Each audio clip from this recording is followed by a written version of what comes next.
So today we were given a treat in tradition, in Democrat tradition.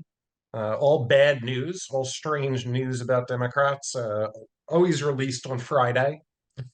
So sometime around lunch or so on Friday.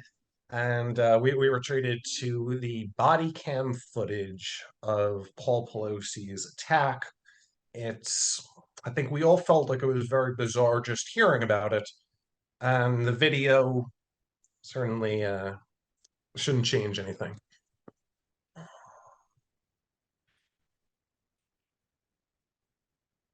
So here we go.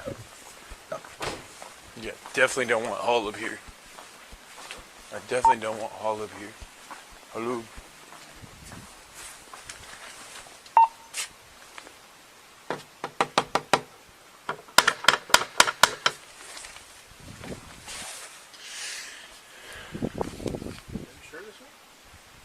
Yeah. Fucking said 2620, right? no 2640. Oh, Yeah, it literally said that. Hi. Guys. How you doing? How are you? What's going on, man? everything's good. Hi. Drop the hammer. Nope. Hey. What is going on right I'm now? not getting an answer on call back. Bro, oh shit. Calls in the area that it's on the email. I got him, Michael.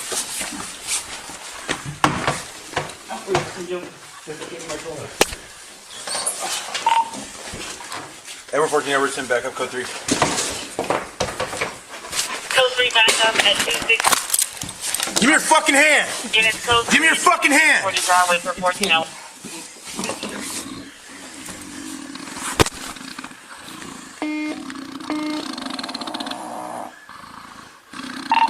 Edward 14, Edward 10, medics, code 3 as well. You got it? Sorry, 14 number 2 stays medic code 3. Affirmative. Jeez, you almost get a little bit of a death rattle with Pelosi there at the end with the kind of snoring, but just a wild situation. I think the part about it that jumps out, I think, to everyone, and what would be a big story if it wasn't going to be buried, would be that still right in the middle where you're seeing him standing there without his pants on with this man with a hammer. And it's hard to make much sense of what we just saw. It's terrible that it happened to an older man and to be hit like that, but whether or not there was an invite or how this guy got in there is, to me, a big question.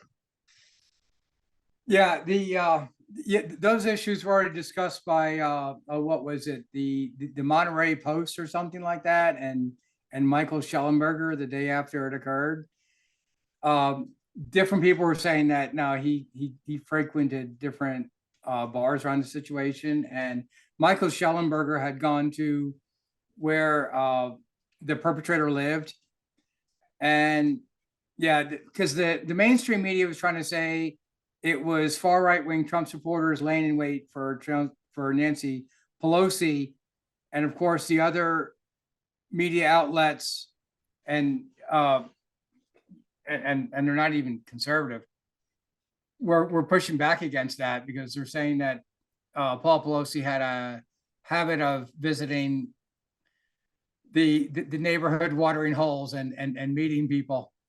So of course the mainstream media, after that news got out, they attacked the other media sources and then dropped the news story.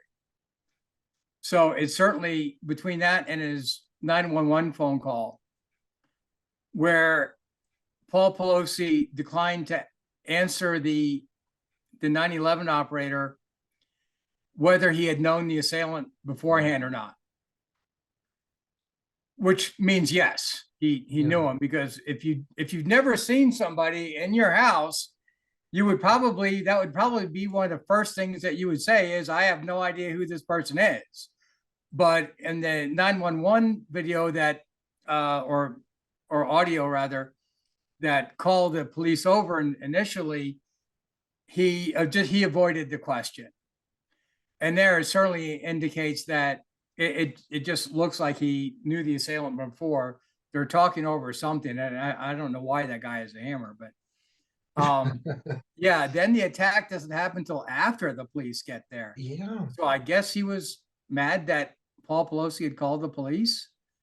And So- walked over, hammer in hand, you know. Now he had a drink in his hand, right? Was I seeing that? Yeah, we might have to run that again or break it down, but yeah, they might have had some adult beverages there. I can't see for sure in just the one take of the video, but Now, do you think that we'll ever hear from this guy, the attacker? oh, I haven't read that story in a while. No, I mean the very fact. Well, if it was actually really a right-wing Trump supporter, we'd be hearing it nonstop. Oh, for sure. For sure. It's funny how it works that way. It seems to Oh, for always sure. work in one direction.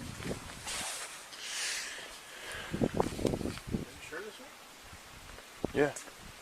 The Waukesha guy, the New York subway shooter, both of them, their literally social Oh. media is filled Oh, with. the January 6th bomber. How you doing? All right. What's going on, man? Everything's good. Hi. Drop the hammer. Nope. Hey. What is Yeah, Yeah. yeah, there. going on I'm right now? not getting an answer on call back. Bro, oh shit. Getting calls in the area due to someone in here. I got him, Michael.